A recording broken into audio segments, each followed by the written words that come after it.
ओम साईनाथाय नमः।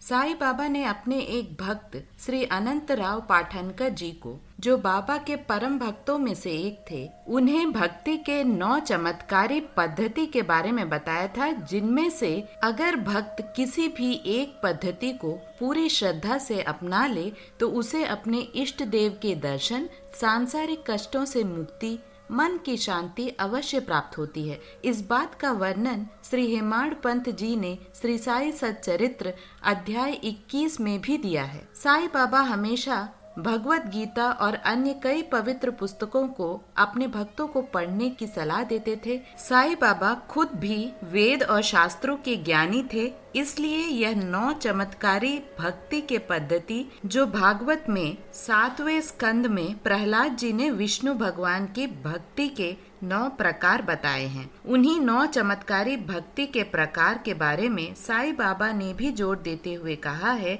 कि जो भक्त इन 9 पद्धतियों में से किसी एक का भी अगर पूरी श्रद्धा से पालन करते हैं तो उन्हें भगवान का आशीर्वाद अवश्य प्राप्त होता है। भक्ति यानी इष्ट देव की पूरी श्रद्धा से आराधना करना। इसी भक्ति को हम जैसे साधारण मनुष्य 9 प्रकार से कर सकते हैं। पहला प्रकार है नाम आदि का श्रवण।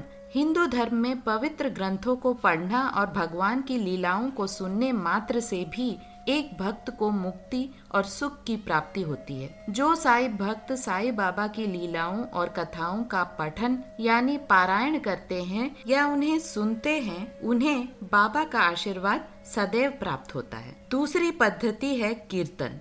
जो भक्त भगवान का कीर्तन भजन करते हैं और आनंद का अनुभव करते हैं, उनसे भगवान अवश्य प्रसन्न होते हैं। तीसरा प्रकार है स्मरण। हरि स्मरण भी श्रीमद् भागवत में महत्व दिया गया है। जो भक्त अपने इष्ट देव का नाम सदा स्मरण यानी सदा अपने मन में सोचते रहते हैं, उन्हें प्रभु का आशीर्वाद अवश्य प्राप्त होता है। चौथा प्रकार है पादन सेवन यानी चरण की पूजा। जो भक्त अपने भगवान की चरण कमलों की सेवा करते हैं, प्रभु उनसे भी अति प्रसन्न होते हैं। अगर आपको चरण पादुकाओं की पूजा किस प्रकार करते हैं उसकी जानकारी चाहिए तो आपको एंड स्क्रीन में उसका लिंक मैं दे दूंगी, उसे आप चेक कर सकते हैं। 5वां प्रकार है अर्चन। अर्चन यानी पूजा जो हम मूर्ति की करते हैं। जो भक्त नित्य यानी रोज भगवान की पूजा अर्चना, आरती, धूप, अगरबत्ती दिखाते हैं, नैवेद्य अर्पण करते हैं, उन्हें मुक्ति की प्राप्ति अवश्य होती है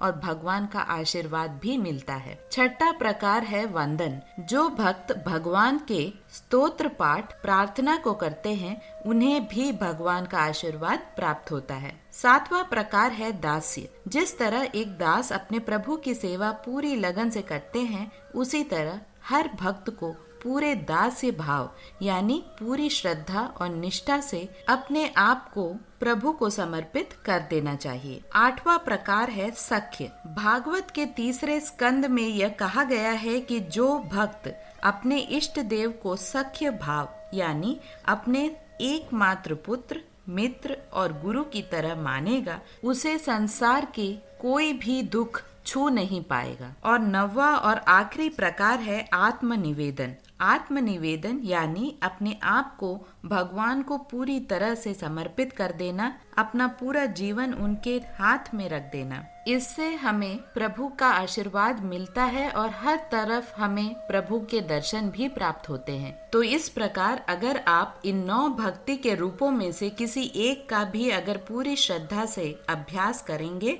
तो आप खुद देखेंगे कि प्रभु की कृपा आपके जीवन में अवश्य दिखेगी और आपके समस्त कष्ट दूर भी हो जाएंगे। हम साईं भक्तों के लिए साईं नाम स्मरण, लिखित जपम, पारायण, चरण पादुकाओं की पूजा, साई स्तोत्रम का जपम, साई चालीसा जैसी पूजा पद्धतियों से पूर्ण रूप से हम साईं बाबा का आशीर्वाद प्राप्त कर सकते हैं और अपने जीवन में शांति और सार्थकता की प्राप्ति भी कर सकते हैं। आशा करती हूँ कि आपको इन 9 पूजा पद्धतियों और भक्ति के मार्गों से प्रेरणा मिली होगी और आप किसी एक पद्धति को भी अगर आप पूरी तरह से अपना ले तो आपके जीवन में जितने भी कष्ट हैं वह अवश्य दूर हो जाएंगे।